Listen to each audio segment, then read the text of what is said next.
परिचय। रोहन और रीमा बगीचे में खेल रहे हैं। वे सी सॉ झूले पर झूल रहे हैं। रीमा, मुझे झूला झूलना बहुत अच्छा लगता है। हाँ, यहाँ तक कि मुझे ऊपर चढ़ना और उतरना भी अच्छा लगता है। क्या तुम जानते हो कि हम एक मशीन पर बैठे हुए हैं? मशीन? वो कहाँ है? यह सीसॉ, ये स्वयं एक मशीन है। ये कितनी रोचक बात है ना रीमा। बच्चों, आओ इस अध्याय में सरल मशीनों के बारे में और जानते हैं। आओ सीखें। कार्य हो गया है इसका वर्णन करना, सरल मशीनों की व्याख्या करना, हमारे जीवन में सरल मशीनों के महत्व की चर्चा करना, विभिन्न सरल मशीनों की सूची बनाना। कार्य कब होता है? मैं दौड़ रहा हूं। मैं जब दौड़ता हूं तो ऊर्जा का प्रयोग करता हूं, इसीलिए ऊर्जा कार्य करने की क्षमता होती है। अब वजन उठाने का समय हो गया है। ये डंबल हैं। डंबल उठाना एक भारी काम है। हम ऊर्जा का उपयोग करके बल लगाते हैं। हमें भोजन से ऊर्जा प्राप्त होती है। इस ऊर्जा का प्रयोग करके हम किसी वस्तु को स्थानांतरित कर सकते हैं। बल का प्रयोग करके वस्तु का स्थानांतरण करना कार्य कहलाता है। सरल मशीनें। आओ अब सरल मशीनों को परिभाषित करते हैं। ऐसी मशीनें जिनमें कुछ या कोई भी भाग गतिमान नहीं होता, सरल मशीनें कहलाती हैं। साधारण मशीनों की खास बात यह है कि वो हमारी मांसपेशियों के विस्तार के रूप में प्रयुक्त होती हैं। सरल मशीनें 6 प्रकार की होती हैं। ये नत समतल यानी झुका हुआ समतल, पहिया एवं धुरी, घिरनी, उत्तोलक, पच्चर या पेंच हैं। अब हम प्रत्येक मशीन के बारे में विस्तार से जानेंगे।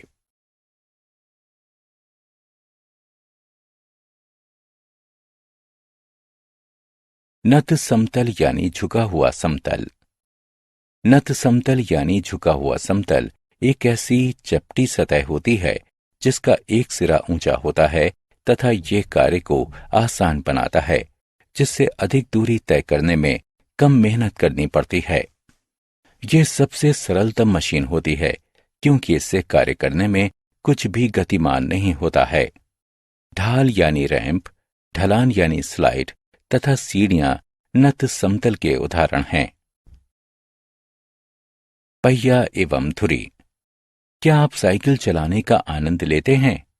इसमें आप एक सरल मशीन, पहिया एवं धुरी का प्रयोग करते हैं। इसमें एक पहिया जल्दी तथा आसानी से गति करने में सहायता करता है। साइकिल में पहिए, कार में स्टीयरिंग तथा दरवाजे की घुंडी आदि पहिया एवं धुरी के उदाहरण हैं।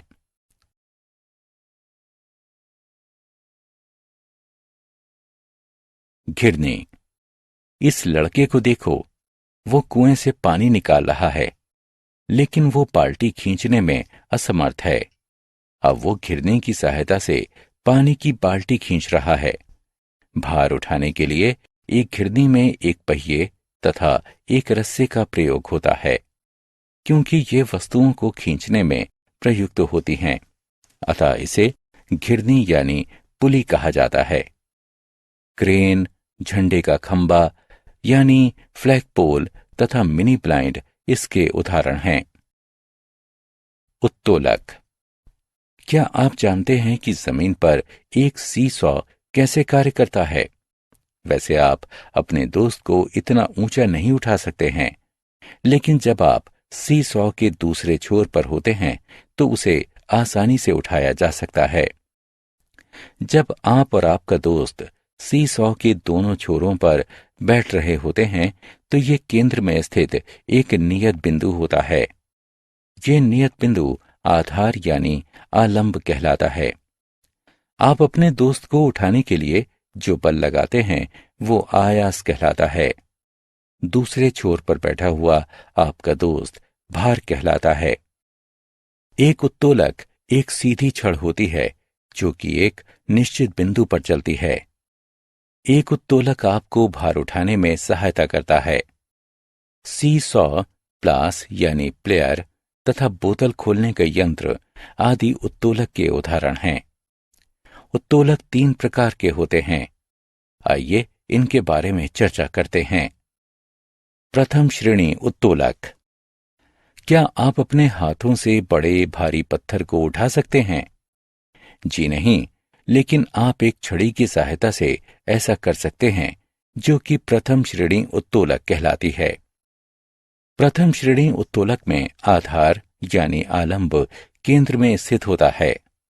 आलंब आभार तथा आयास के मध्य कहीं पर भी स्थित होता है।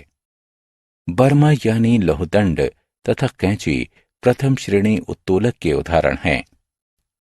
कैंची में आलंब केंद्र में स्थित होता है। यह स्थिर होता है। इसमें आयास पीछे से लगाया जाता है तथा भार सामने से लगाया जाता है। द्वितीय श्रेणी उत्तोलक। ऐसा प्रतीत होता है कि ये बच्चे एक पहिए वाली ठेला गाड़ी की सवारी का आनंद ले रहे हैं। उनके पिता उनको ले जाने के लिए द्वितीय श्रेणी उत्तोलक का प्रयोग कर रहे हैं। द्वितीय श्रेणी उत्तोलक में आयास एक तरफ तथा आलंब दूसरी तरफ होता है एवं भार मध्य में होता है। एक पहिए वाली ठेला गाड़ी, सरौता यानी अखरोट तोड़ने वाला यंत्र तथा बोतल खोलने वाला यंत्र द्वितीय श्रेणी उत्तोलक के उदाहरण हैं। तृतीय श्रेणी उत्तोलक। अनेक लोग मछली पकड़ने का आनंद लेते हैं। इस कार्य के लिए वे एक मछली पकड़ने वाली डंडी का प्रयोग करते हैं, जो कि एक तृतीय श्रेणी उत्तोलक होता है। मछली पकड़ने वाली डंडी में आयास मध्य में होता है। एक तरफ भार होता है और दूसरी तरफ आलंब होता है। इस प्रकार का उत्तोलक तृतीय श्रेणी उत्तोलक कहलाता है।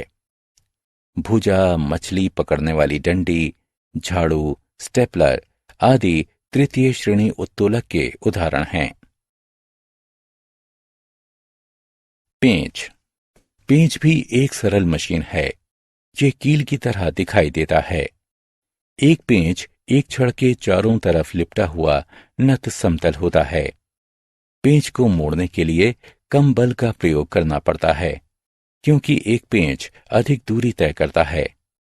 काग निकालने का पेंच तथा एक जार का ढक्कन एक पेंच के उदाहरण हैं। हम जानते हैं कि एक कील आसानी से बाहर निकल आती है, जबकि पेंच नहीं निकलता है। हम दीवार पर पेंच को लगाकर उस पर भार टांग सकते हैं। हम पेंचों की सहायता से जार को कस के बंद कर सकते हैं। जैक में लगे हुए पेंच की सहायता से कार को ऊपर उठाया जाता है। एक साधारण पेंच कार को उठा सकता है। इस कारण से ही ये सरल मशीन कहलाया गया है।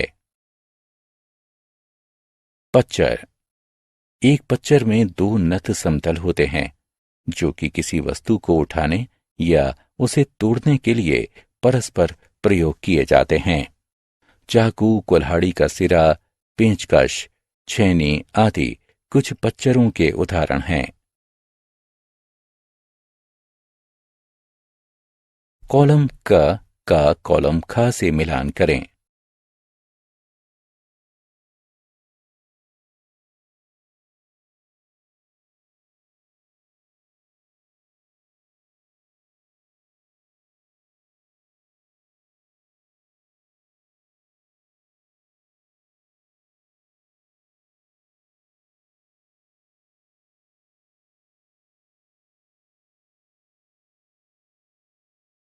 हमने क्या चर्चा की?